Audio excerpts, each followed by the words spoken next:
just do that.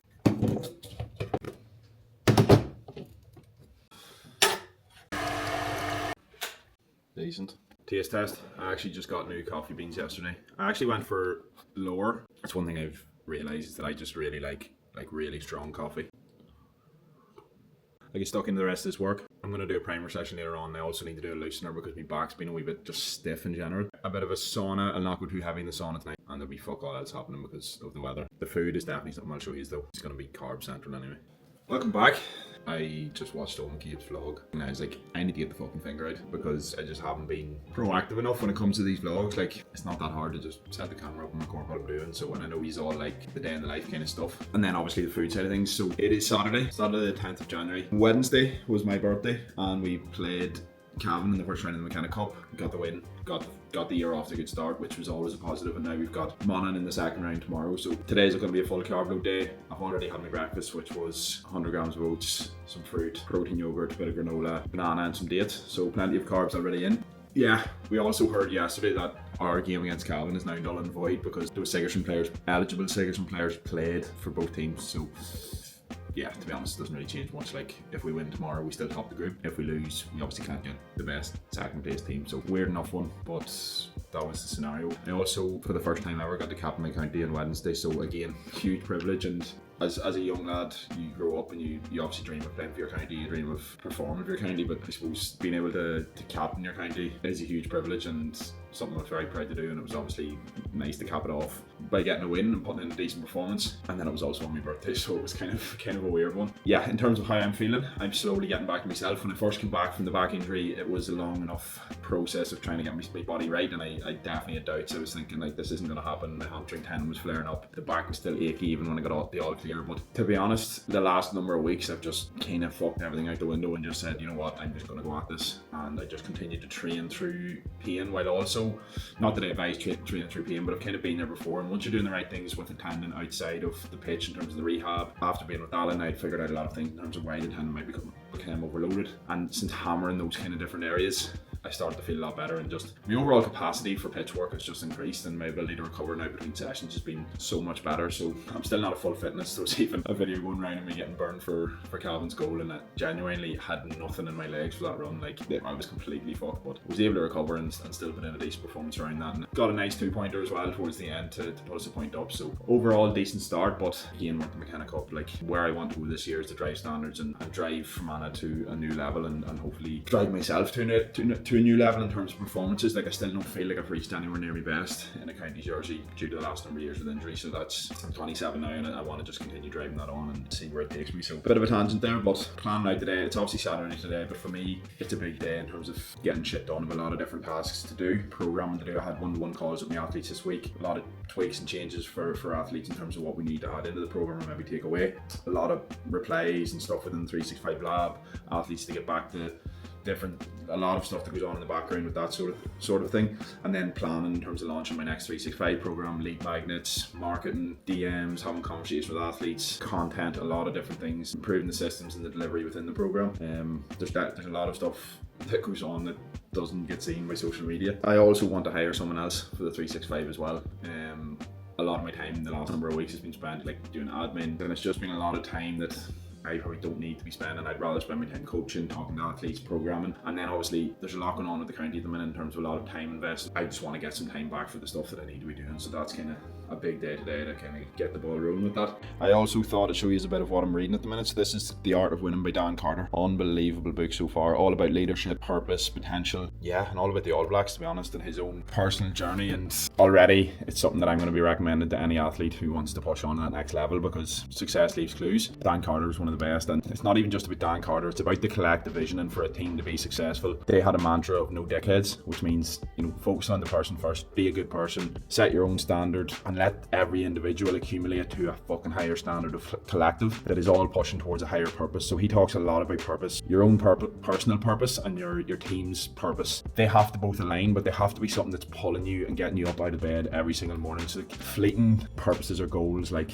winning a championship, winning a game, scoring a certain amount of points, whatever, like that ends, like there's an end point towards that. Whereas he talks about within your purpose, it needs to be something that doesn't really have an end point. So for him, it was becoming an all-time great for the All Blacks. What does that entail? Like, what does an All Black grade do on a daily basis? How do they act? How do they think?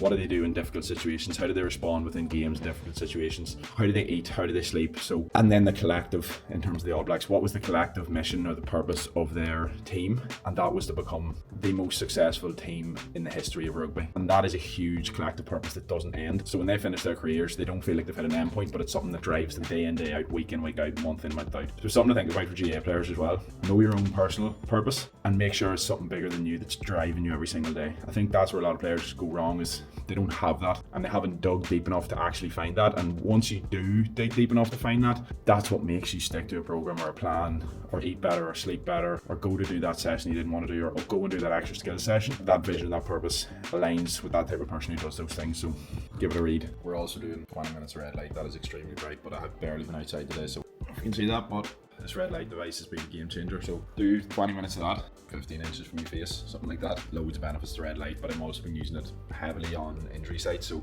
that's something that I definitely found has helped a bit over the last while, is like 20 minutes of red light daily. I actually ice the area because it increases the penetration of the rays as well before you do the red light. I'm just being heavily consistent with that day to day. So if you're thinking about investing in something, I would invest in a really good red light if you're an athlete and if you're dealing with niggles and pains. And it's not a complete cure, but it definitely can be a real beneficial thing for you over a period of years. That's the way I look at it anyway. So yeah, so far so good with this one. I have the one from Black Blue Light. It's the tabletop version. The thing with red light is you don't want it to be too powerful, but you don't want it to be not powerful enough because it'll not do anything. This one's good because you can alter the intensities of each wavelength of red light, so it means that I can dictate how intense it actually is. So the ice is on, turkey mince. Yeah, about 450 grams carb. So watching this while out, talking plain shite.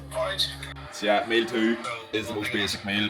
Turn this header off for a while. So we've got 120 grams of rice and literally got turkey mince with a bit of hot sauce. Where did I put that hot sauce? Sweet now. Local lad, just down the road. Poco picante, salsa sauce, really low calorie.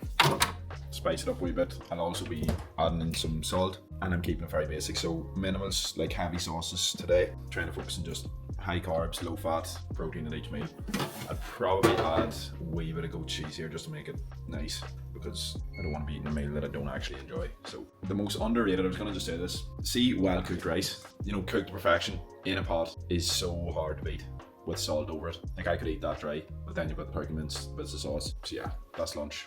Very bland. A lot of you are probably looking at it going, you're a fucking psychopath, why are you eating that? But when it comes to carb loading before a game, you have to sometimes make sacrifices. You have to maybe sacrifice a bit of taste for fueling your body correctly for a game. So for me, I still make this in a way that I enjoy it, but it'll not be like the nicest meal I've ever had in my life. And sometimes that's just the reality of carbing up, of putting your body in the best place for game day. And that means fats need to be low, fibre needs to be low. So I don't have any veg in this meal either. So that digestion is smooth. Glycogen stores are topped up and I'm feeling good going into tomorrow, so let's go. Holy fuck. That is tragic. That is absolutely tragic. That looks absolutely disgusting, but it tastes good. Bit of goat cheese. If I didn't have a game tomorrow, I'd be whacking a load of this in. Really high calorie and high fat, but it's just so good. The last thing I'll say is, if you're an athlete and you have ambitions of changing your body composition, of performing to a higher level, you need to fucking get the finger out and stop being a complete child when it comes to your food. Like genuinely, I was a complete child until I was 16. Mum would put dinner down in front of me with veg. I'd be just turning my nose up and then going, not eating that. Swishing it around the plate for about half an hour and then trying to make it look as small as possible and giving it back to her. It was only when I realised that this is going to have a huge impact on me as an athlete and my ability to perform that I just started to eat the fucking food and stop again being a child. Once I did that for about a year and I forced myself to eat foods that I didn't actually like, I actually began to like them, and that's what changed everything for me. So that's why I'm saying stop being a child. If somebody doesn't like it, you can change your taste buds. Like you will become to enjoy certain foods if you stick it out, and you stick it out because that's what the type of person that you want to become does. These things matter, and to be honest, I still see it at an intercounty level with athletes. I still see it in loads of club athletes. They just neglect that because the food's comfort for them, but the mindset probably is that it has to be all or nothing. They probably think, I have to eat healthy all the time. Like I still enjoy an almond croissant, I still enjoy a Thai kitchen or a pizza, a chocolate bar, like all those different things. I still enjoy them, but 89% of the time the food's good. Since I've started to just eat like this all of the time for the last probably 9-10 years, I really look forward to these meals, and you can too if you fucking stop being a child. That's enough for me. Like getting a few steps in. So one thing I always recommend the day before a game is just getting outside for a long walk. Long walk. What even is that? So when I say a long walk, I mean 30 to 60 minutes, preferably outside. Mainly because I think a lot of GAA athletes really struggle to just do nothing. And then others just end up doing way too little and feel like shite come the day. So you obviously don't want to be doing anything high intensity, so I wouldn't really recommend any form of conditioning over a walk the day before a game. But I also would recommend a primer, so I'm going to be doing my primer later on tonight because the game's at 1:30 tomorrow. We're up and away early, so I'll not have time to do it in the morning. And I also wouldn't have the time to do it because like the best time to do it's 5 to 24 hours pre-game. Ideally 5 to 6 hours before, but I'm not going to be getting up early at like 7 to do a fucking primer session because it just defeats the purpose. There'll just be sacrificing sleep. So a long walk and a primer always has me going into the game day feeling explosive, feeling sharp, and my body feeling in a good pace. So primer for me looks like 20 minutes, 20 to 30 minutes max. A bit of a loosener, a few jumps, heavy lift for really low sets and reps, and not fatiguing the body too much. So walking outside in nature is like a cheat code, to be honest, in terms of just how your overall body feels. Tightness, stiffness, relieving tension, it's relaxing, gets you out of your head, gets you off your phone scrolling, and to be honest just has a bit of a profound effect in terms of overall mood and energy as well, because you're getting outside, you're getting daylight in your eyes. So preferably morning, afternoon time for that as well, and after a meal. Just do it. Do your primer, do your carb load. Structure your week in a way that means that you're going into the game fresh, and then you can go out and perform. It's about to get dark here, so I'll leave it here. I'll show you my third meal, which is likely going to be the big fat bone with Rice Krispies, and then we'll figure out dinner later on. 53-minute walk. We're about to get into meal 3. So meal 3 is going to be Rice Krispies. Game changer. Go 0 to fuck. Right, finish the box.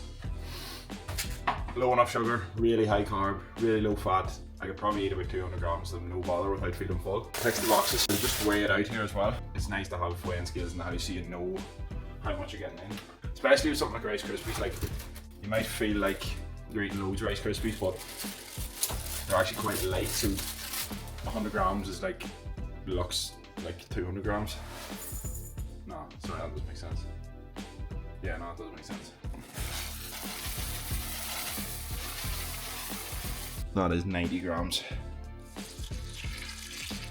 Oh, overflowage.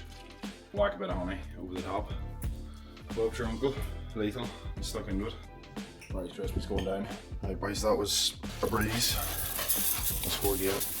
I'll go 60 grams this time. Let's go. Bit of potassium. Another 60 grams of Rice Krispies. 2 more medjool dates. I'd say that's 200 grams of carbs in that meal now, and about 800 to 1,000 calories. I'm not actually sure. The other thing I try and put a focus on is electrolyte balance. So most people would end up with loads of sodium within their day, just due to general eating habits, but not enough potassium. So that's why dates can be really useful, and using low salt on your meals, so you can get that ratio a bit better, which can have a whole host of benefits in terms of lip fluid balance, muscle cramping and stuff like that. Your electrolyte balance is going to have a decent impact on that. So yeah, enough shot and shite. Oh, locked out. Too skinny. Not fail. Didn't pay his membership either. Why am I tapping at you?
Pre-dinner snack, meal number 17. Waiting for Owen to cook the dinner.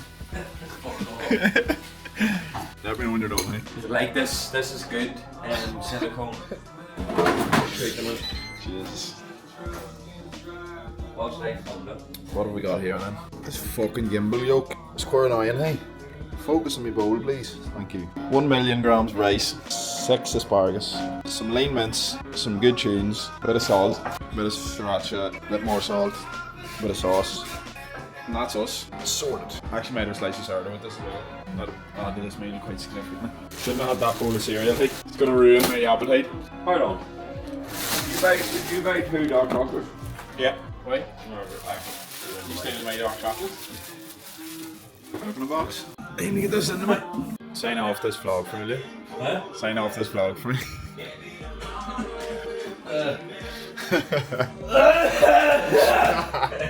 That's us, folks. Another day bait. Bit of programming being done here at 10:30. Hard of me.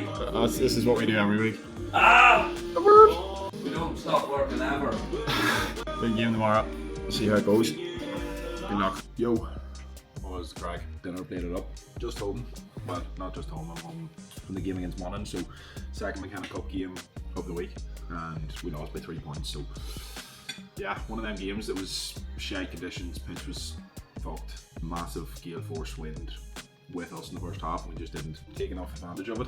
So we went in 2 points up first half, which really it should have been a 6+ point lead going in, but yeah, they came out and kicked 3 points straight away and kind of set the tone. And yeah, we weren't able to get enough 2-point scores, to be honest, on the board. Which, playing over the last year with the new rules, your ability to work good 2-point scoring opportunities with your shooters is absolutely key when you have a gale force wind. Obviously that runs the risk of potentially kicking a feet away in at the start of the game, but personally I think that's part of it, in terms of that's why you have to work the right shooters into the right positions, and it's 2 points for a score. Like, that's one off a goal, and with a gale force wind it's actually a fairly easy kick. I got one myself today, the first score of the game for us. I had another opportunity after that. I should have slipped it and tried again and missed, so work to do in that area. Probably haven't kicked barely any 2-point efforts over the last number of weeks. So a lot of my focus has been trying to build my own level of fitness up, and I'm slowly getting there. That's 2 full games done now, which if you told me 6 weeks ago that I'd play 2 full McKenna Cup games, I would have been like, that's not going to happen with the way I felt. I just didn't think I'd be able to get myself up to this level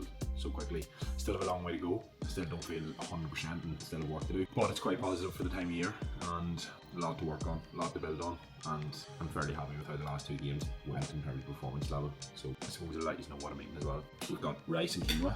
So quinoa's something that I try and factor in away from training, like not before training.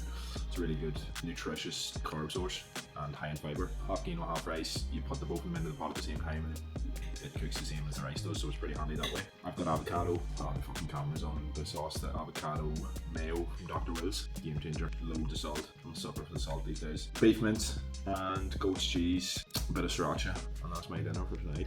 So yeah, I'll wrap the vlog up here. And I hope you enjoyed the vlog. And hopefully get more of these done. I know you all enjoy the food-based vlogs. I know you enjoy the days in the life, even though to me they seem like it's boring. I'm like, why would anyone want to watch that? But you just seem to like them. So I'll try and keep them coming. And yeah, another big week ahead. 2 weeks now out from the Wexford game. Loads of stuff going on with business, coaching, a new launch for the pre-season 365 program, in-person event next week. So yeah, I'm actually really looking forward to this week and another opportunity to up the standard across the board. I will chat you in the next one. Good luck.